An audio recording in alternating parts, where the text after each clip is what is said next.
اصل صد یوسف جمال ذل جلال اے کمزن شو فدائے آن جمال. سو حسن یوسفی کی جو اصل ہے، ایک یوسف نہیں، اگر 100 بھی 1000 بھی لاکھ ہو کروڑ بھی ہوں تو اس حسن کی اصل حسن ذوالجلال ہے. پر تو وہ حسن ذوالجلال کا ہی ہے نا. تو کہتے ہیں عورتوں سے بھی گئے گزرے تو اس جمال اور اس عشق اس حسن کا تو عاشق کیوں نہیں بنتا جو اصل ہے. اور اگر فدائی ہونا ہے، نثار و قربانی ہونا ہے تو اس اصل حسن پہ ہو. سبحان اللہ. جی جسے عارف کھڑی نے فرمایا نا کہ اسی کا ترجمہ کر دیا ہوا ہے کہ چنگی شکل تے عاشق ہونا قاضی یہ دانائی، عاشق بن تو اس سونے دا جس سے شکل بنائی. یہ اصل ہے. یہ بات جو فرما رہے ہیں کہ جب اس اصل کی طرف تم رجوع کرتے ہو تو یہ اصل اصول ہے اور یہ انڈرسٹوڈ ہے کہ جب تم نے کل کو پکڑ لیا جز اس میں خود بخود اصل یہ سمجھا رہے ہیں بزرگان دین اولیاء کرام. مختصر سا جو یہ حضرت یوسف و زلیخا کا جو اس میں ریفرنس ہے، جی ہاں تھوڑی سی اس کی دیکھیے مجاز اور حقیقت دونوں، تھوڑا سا میں یہی چاہ رہا تھا کہ اس کی وضاحت. مجاز اور حقیقت مفتی صاحب دونوں یہاں جمع ہیں، دونوں جمع سورہ یوسف میں. اور مجاز سے حقیقت کا سفر بھی. المجاز کنترۃ الحقیقہ صوفیہ کہتے ہیں نا کہ مجاز جو ہے اصل میں یہ حقیقت کا پل ہے. چونکہ آپ عالم اسباب و مجاز میں رہ رہے ہیں، عالم مادیت میں، اس لیے آپ ناگزیر ہے کہ آپ اس تجربے سے گزرے ہوئے ہیں اور اس کو سمجھ نہیں سکتے کیونکہ وہ خالص حال ہے، یہ خالص کال ہے، یہ فزیکل پریزنس کے ساتھ ہے. تو جب آپ پہ بیت جاتی ہے، اب یہ یک طرفہ نہیں ہے، یہ دو طرفہ ہے. وما ابرئ نفسی وما ابرئ نفسی ان النفس لامارۃ بالسوء الا ما رحم ربی. سیدنا یوسف علیہ السلام کا جملہ قرآن پاک کے اندر موجود ہے. اب یہاں دونوں کی طرف سے کیفیت دکھائی جا رہی ہے. ایک طرف سے غلبہ ہے مجاز کا بی بی زلیخا پر، اور حضرت یوسف علیہ السلام پہ غلبہ ہے حقیقت کا. وہ اس سے بچنا چاہ رہے ہیں کیونکہ ان کا منصب بھی نبی صدیق کا ہے کہ مجاز جو ہے وہ میرے شایان شان نہیں، کہ میں تو پہلے ہی دائرہ حقیقت میں کھڑا ہوں. جو شخص دائرہ حقیقت سے باہر کھڑا ہے اسے کچھ پتہ نہیں حقیقت کیا ہوتی ہے، وہ صرف مجازی تجربے سے گزر. لہٰذا وہ حقیقت حضور داتا صاحب رحمہ اللہ نے یہاں پر کھولی ہے کہ جب کوئی شخص نیچرلی گزرتا ہوا مجاز سے حقیقت کی طرف جاتا ہے اور اسے سمجھ آ جاتی ہے کہ یہ تو مجاز ہے اور حقیقت کچھ اور ہے، اور حقیقت کو جب پا لیتا ہے تو ہر مجاز حقیقت میں موجود ہے لیکن حقیقت مجاز میں موجود نہیں ہوتی. یہ اصول ہے. مجاز حقیقت کے اندر آپ کو مل سکتا ہے، حقیقت مجاز میں نہیں مل سکتی. یہ بی بی زلیخا کا تجربہ ہوا. جو ہی وہ حقیقت کے دائرے میں داخل ہوئی تو انہوں نے مجاز بھی ساتھ ہی پا لیا. اچھا اس کے ساتھ جو انعامات بارگاہ الہی سے ملے، وہ جس کو عزت و ذلت کا تقابل کروا رہے ہیں داتا صاحب، صوفیہ کے نزدیک ذلت سب سے بڑی یہ ہے کہ کوئی شخص خالق کو چھوڑ کے، افضل کو چھوڑ کے، اعلیٰ کو چھوڑ کے اسفل کے ساتھ مشغول ہو تو وہ ذلت میں ہے کسی بھی معنی میں. اور جو شخص اصل سے جڑا ہوا ہے وہ ہر حال میں عزت میں ہے، چاہے عین دنیا کے اندر رہ رہا ہو. دنیا کے سارے معاملات اسوہ حسنہ جیسے آقا علیہ السلام نے گزار کے دکھا دیا تو پھر عزت ہی عزت ہے. پھر آپ کی دنیا بھی دین ہے اگر آپ حقیقت کے ساتھ گزار رہے ہیں، اور اگر آپ حقیقت سے دور رہ کے سراپا مجاز ہیں پھر آپ کا دین بھی دنیا ہے.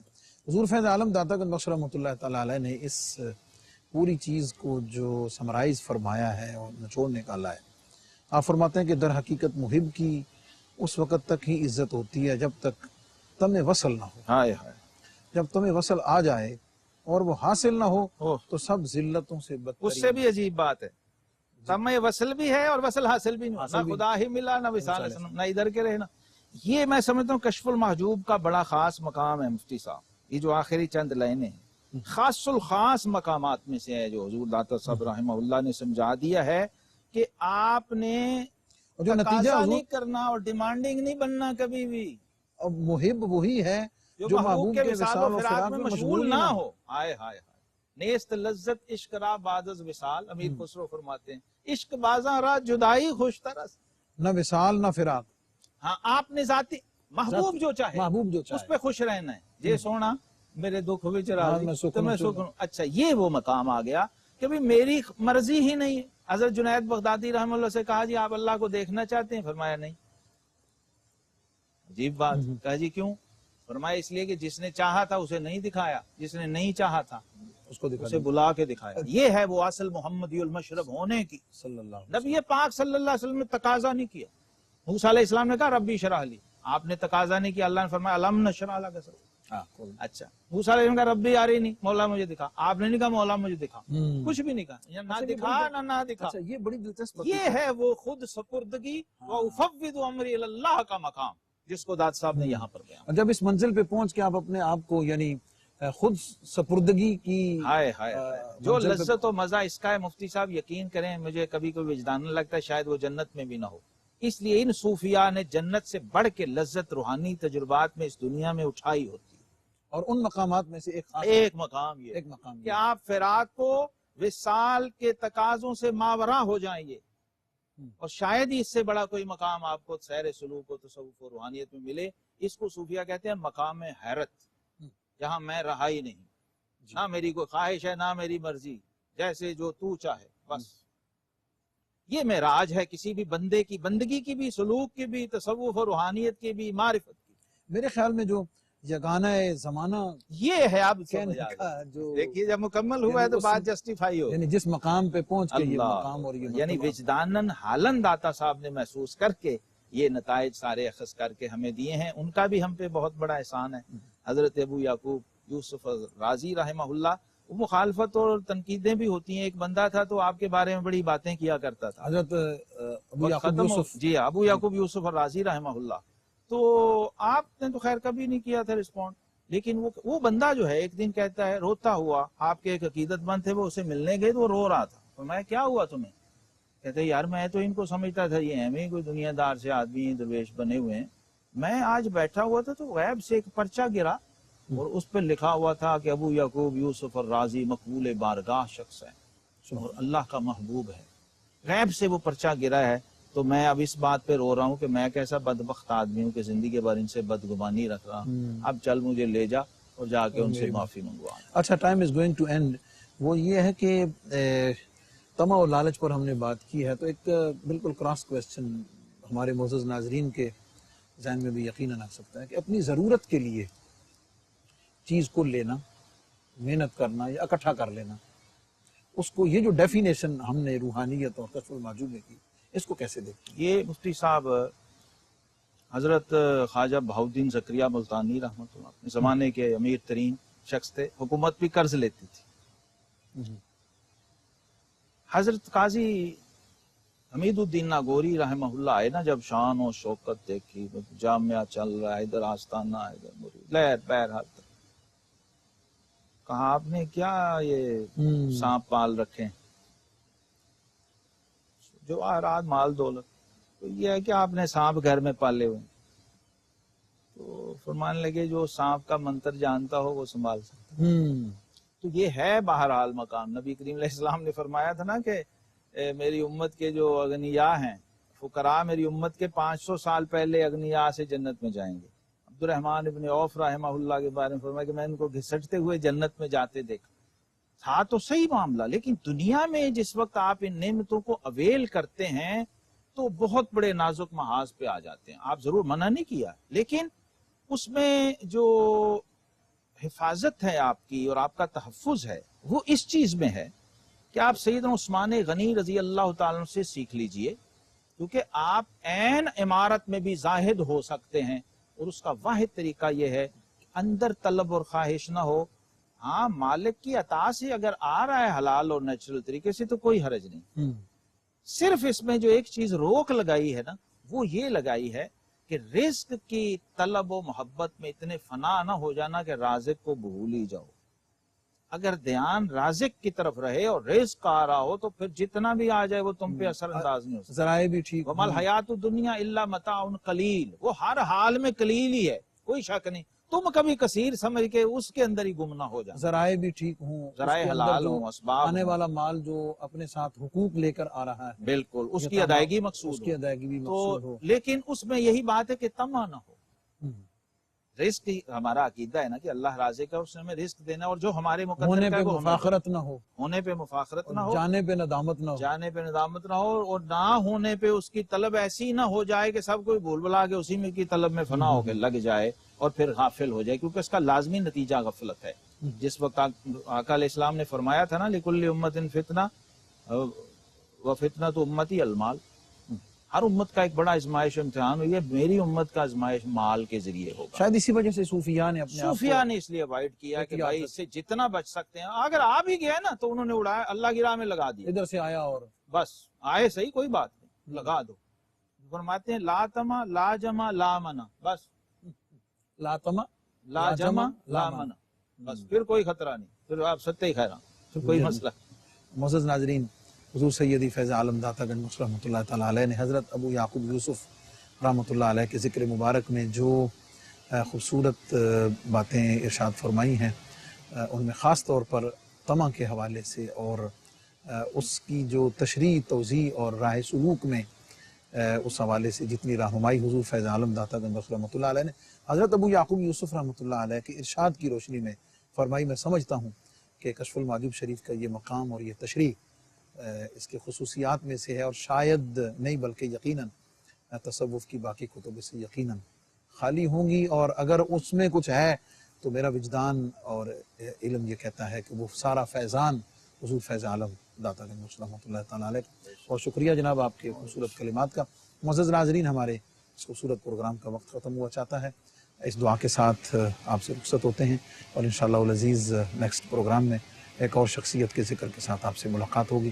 اپنوں کا دائیں بائیں سب کا بہت خیال رکھیں، کیونکہ اس میں ہم سب کی بھلائی ہے۔ السلام علیکم ورحمۃ اللہ وبرکاتہ۔